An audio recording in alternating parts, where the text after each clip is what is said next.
Hello and welcome to the Food Freedom Podcast. This is a podcast to help you find peace with food and overcome disordered eating. I'm Harriet Frew, aka the Food Freedom Coach, and I'm really excited to share with you all kinds of stories, tips, information and guest interviews to help you on your journey in finding peace with food. So thank you so much for listening today. Now today I want to talk about triggers. Triggers that can set you off course when you're working really hard on your relationship with food. And I'm going to get up close and personal today to talk about something that has been quite triggering for me personally recently. Now, I'm telling you this just to really let you know that the journey in fine-tuning your relationship with food and kind of eking out all those little niggling behaviours, leftover emotions, it is ongoing. Achieving and maintaining a healthy relationship with food, it takes time and investment. And the good habits need repetition again and again. And just in the same way that if you were trying to keep physically fit, you wouldn't just kind of put in lots of energy in the short term and then you'd be done. You've kind of got to keep working at it little by little, bit by bit. But every now and then as well, you might be going along quite happily and then something can just throw you right off course. Now, for those of you that don't know, in my late teens and early 20s, I had anorexia nervosa, albeit briefly, but then for 7 years after this, I struggled with bulimia. Now, I've been symptom-free now for a very long time. So this means no binging, no purging, no restriction of my food intake, no over-exercise, for many, many years. And I'm an intuitive eater. I'm not scared really of any foods. Foods that I would avoid now are things that I just don't really like baked beans or, I don't know, anything slimy. But I can pretty much eat anything these days. I love carbs. I'm particularly fond of salt and vinegar crisps, pain au chocolat, pasta, bread, and moams, those like sticky sweets that stick your teeth together. When I'm getting a bit low on blood sugar. And I'm not saying I just eat all the carbs when I'm low on blood sugar. I eat those all the time. I mean the moams when I'm low on blood sugar. So I would say as well I have a pretty good body image.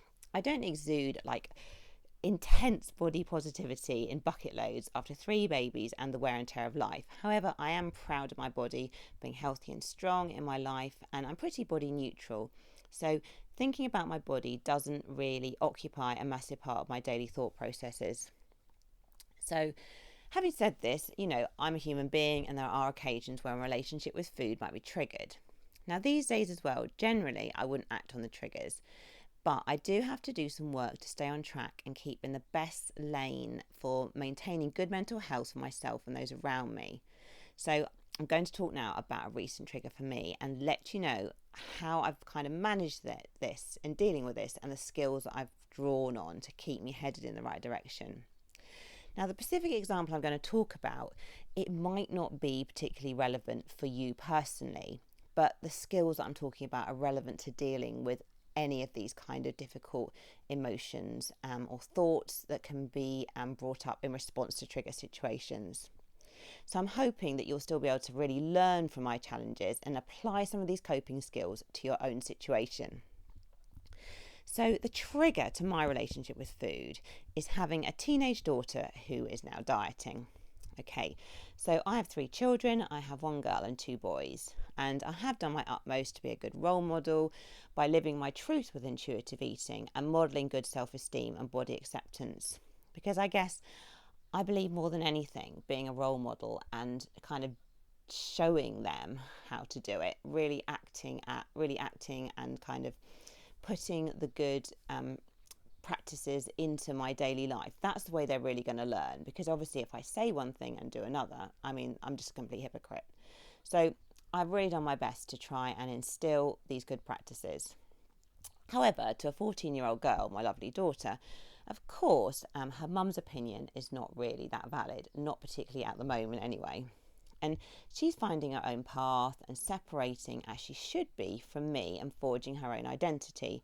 So that's kind of all really healthy and normal. In a way, I'd probably be a bit worried if she was just agreeing with everything I said or trying to be a carbon copy of me. That would not be helpful at all.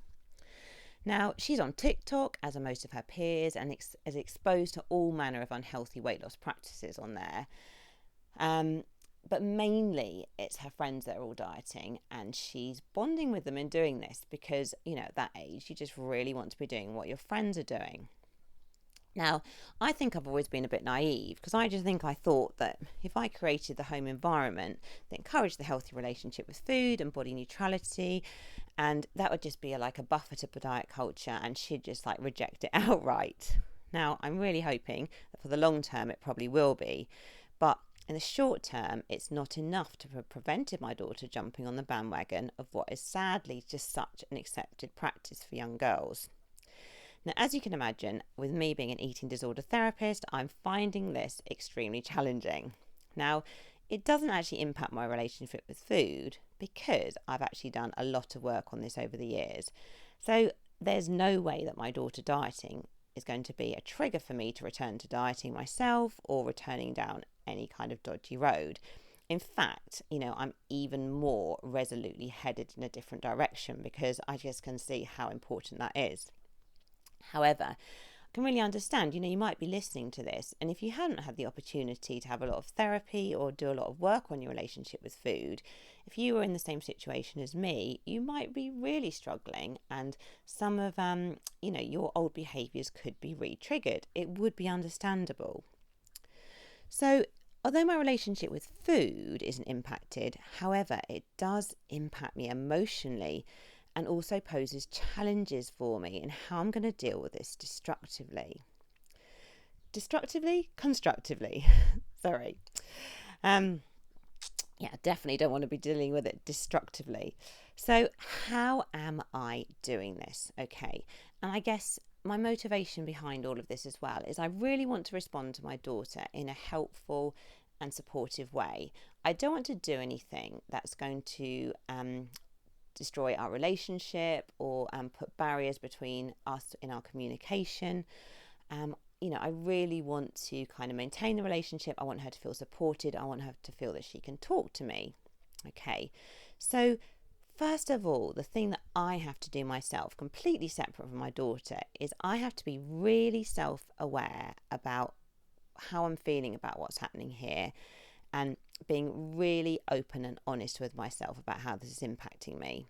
Okay, now, and to be able to do this as well, I need to kind of take a bit of time out and really just sit with my thoughts and feelings, which is a bit uncomfortable because it could be really easy to just kind of want to distract and want to be busy and try to ignore what's going on and just hope the problem's going to go away. So I have had to really sit with my own thoughts and feelings this week, and that's not very easy, but I kind of know it's the right thing to do.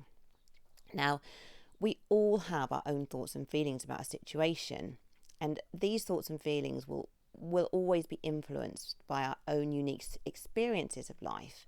So for me as well, I've had an eating disorder in the past. I work with patients who have eating disorders. I see the kind of hard end of dieting, and because of that, I have a slightly probably overreaction to any form of diet because of I tend to expect the worst from my own experience and from working with clients. Now, all of us, we have a slightly distorted view of reality. It's really important to be self-aware and to realise how much, to tune into our own thoughts and feelings so we can separate the true logic from reality, because of I'm actually having an overly emotional response into what my daughter is doing at the moment. And that's because of my own experiences, okay? So it's so important that I'm able to stand back and kind of really recognise that, because of my kind of gut instinct, my instant reaction is to just feel a huge wave of anxiety and kind of want to fix it, to stop it, to make it all okay now, when actually, I kind of can't do that. Because you're not going to listen to me, and it's going to actually make the situation worse. And it brings up lots of other emotions for me as well, because I think, when we have our children and then they go through things, and when they go through different phases, it really brings back memories of how we felt at a particular time. Now, I didn't really have issues with food until I was about 16. But I remember like really trying to talk to my mum about the things I was going through, and I just couldn't talk to her. And not because my mum is someone who's very kind and very caring, but she wasn't in a place at that point where she could emotionally listen to kind of how I was doing. So again, I guess just seeing my daughter kind of going through this phase now, it reactivates those old feelings in me, but actually those are nothing to do with my daughter. It's all my emotional baggage that's coming to the surface. Now, all these feelings, they aren't easy to reconcile or put neatly into a box, because logically I can understand my overreaction, but the feelings run deep and are strong and sometimes just really overwhelming. So it's been so important for me to get really clear on how I'm feeling, what I'm thinking, and to dig deep to make sense of why. Okay, and this is my personal work. It's not something I'm sharing with my daughter. Now, I may well at a later date when she's more emotionally mature and we can talk about this more, but now it wouldn't be productive. Okay, so this whole bit of work on self-awareness for me has been really important to be able to help me to kind of understand my thoughts and feelings, to be able to kind of sit with them and to make sure I don't just kind of react. Okay, so number one was being self-aware. Number two, so I'm working on trying to challenge some of my unrealistic and negative thoughts and working on refocusing my thinking with more realistic ones, okay? Because at the moment I'm having quite an over emotional reaction, okay? And when we have an over emotional reaction, we tend to kind of think the worst and we tend to catastrophize and our thoughts and feelings kind of go all over the place. But actually this doesn't really often give a realistic perspective of reality. So thought challenging and being able to kind of ground oneself and actually think a bit about the whole situation a bit more logically can be really helpful. Now, this isn't easy because I know at the moment my thoughts can wander multiple times per day. However, I can start every day with a clear intention of how I want to manage the situation. So I know I want to be calm, I want to maintain good communication, I want to be kind. I don't want to be blaming or irritable or challenging with comments or leaking my frustration or anxiety. I don't want to be jumping in all the time and telling her what to do or what to eat or asking her questions or being really kind of intrusive, because I know this doesn't help. And I guess if you just kind of think back to a situation yourself when you were growing up, and maybe if you had a parent who was trying to intervene to be helpful, but actually as a teenager sometimes the last thing you want is a parent coming in and dispensing their wise advice. It completely just makes you push back and probably rebel. So I know that I need to be warm, I need to be present, I need to be able to offer a listening ear, I need to be able to kind of be available to talk about things as needed. And most importantly, I need to keep my own projections and anxieties to myself, not directing them onto her, because she's an individual, she is not me. And I try and assure myself as well that whatever happens, I will kind of handle this, okay? Now, I might not always necessarily believe that, but having that kind of grounding thought kind of helps kind of lead me through all of this. So if I set this intention in the morning, it's very helpful because I've almost then planned ahead to expect my thoughts to go off track during the day. Now, I would encourage you as well to do the same thing if you're trying to work on something where you know that you're going to potentially be triggered, but you don't want to be. You want to be dealing with it in a much more constructive and helpful way. So, if you're trying to work on stopping binging or eating more or kind of challenging eating disorder thoughts, again, you can work on this in a similar way. So you can sort of set your intention at the beginning of the day about how you want to be thinking and feeling. And then you can almost be prepared. So being forewarned is forearmed. You can kind of almost be ready then. So when the thoughts come, you can think, okay, here we go. Okay, how do I want to be thinking? So you can regularly just reground yourself. So the thoughts will come, but you can gently direct your thoughts back towards the way you want to be thinking. Now, this is hard as well because at the end of the day, when you're feeling tired or emotional, or when the day is just downright difficult, it might be really challenging to do this. However, it's like a habit, okay? And you can repeat, and we do have so much more power over our thoughts than we realise, okay? So this is really helping me at the moment because my thoughts do wander. I can, sometimes be very tempted to start dispensing wise advice or stepping in or kind of probably doing things that aren't going to be very helpful. But because I've really set my intention very strongly of how I want to cope with this, it really helps guide me back on track. Okay, so the third thing I'm doing is supporting myself by talking to trusted friends. Okay, so I can do a certain amount of mental processing by thinking, reflecting, journaling, even doing this podcast now. However, I also do need support from outside. So it's important that I speak to people who understand and have insight and awareness, others who can give wise counsel, or who can just simply listen and be a soundboard. So by doing this venting, I can then protect my daughter from my own emotional baggage. So this is being processed away from her rather than me leaking out emotions all over the place, which are not hers to own. So if I did this and I started kind of leaking out all my emotions, I might inadvertently add fuel to the burning fire. And she would learn as well that talking to me probably wasn't a safe or viable option. So for me, talking to trusted friends is imperative to processing my emotions and helping get things in perspective. So I would say to you, when you're struggling emotionally, this is the time to reach out and get support from the people you trust.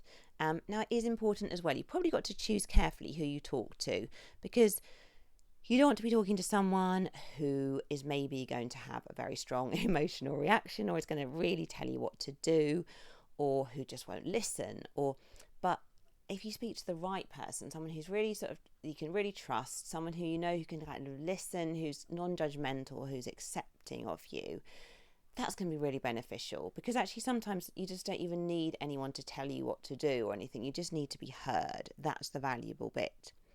Because as well, if you're stewing in your own juices and going over and over the stuff in your head, it's often not the best way through, and you can start to kind of catastrophize and think the worst, and your thoughts go off in all kinds of unhelpful directions. So triggers are always going to happen, it's part of life, but we can have really good self-awareness, and it's going to help. Okay, and if you don't feel self-aware right now, therapy can really support with this. And one of the reasons that I'm very self-aware is because I have had a lot of therapy, and I've also done a lot of talking to my friends. And there's no shortcut to this, I guess, because in a way, self-awareness takes time, and there's kind of multiple layers to it as well. We can become self-aware, but then we can go kind of deeper and deeper with that. But also journaling, talking to friends, meditating, and having time out to think alone and process. Because if you're constantly doing or busy and never giving yourself enough time to think, sometimes it's really hard to know how you feel. The next thing is the challenging the thoughts. That's also a really valuable skill. So you might need to set an intention, as I have been, for doing this, and you have to practice. And you might have to redirect your thoughts hundreds of times, but it will get easier. And the final thing was talking to trusted friends, and don't try to just go it all alone. You need to vent, and you need to be supported through. Okay. And this then can also protect the people around you. If you've got a kind of healthy outlet for your thoughts and feelings, then you're not going to kind of perhaps vent that to people around you, who sometimes aren't always the people that can support you best. Particularly perhaps if it's your children or whatever, you want to really protect them. Okay, so I hope you've learned some things from this. So you can apply these skills to dealing with any trigger situation.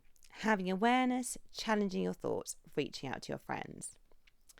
So hopefully I will be telling you very soon that this dieting phase for my daughter has passed, and that her strong intuitive eating roots are grounding her. Anyway, watch this space. Until that point, I'll be hanging on in there and practicing the things I've talked about on a daily basis. So, for regular tips and insights into overcoming disordered eating, do sign up for weekly articles on my blog page at foodfreedomcoach.co.uk. And thank you so much for listening, and I look forward to sharing another podcast episode with you very soon.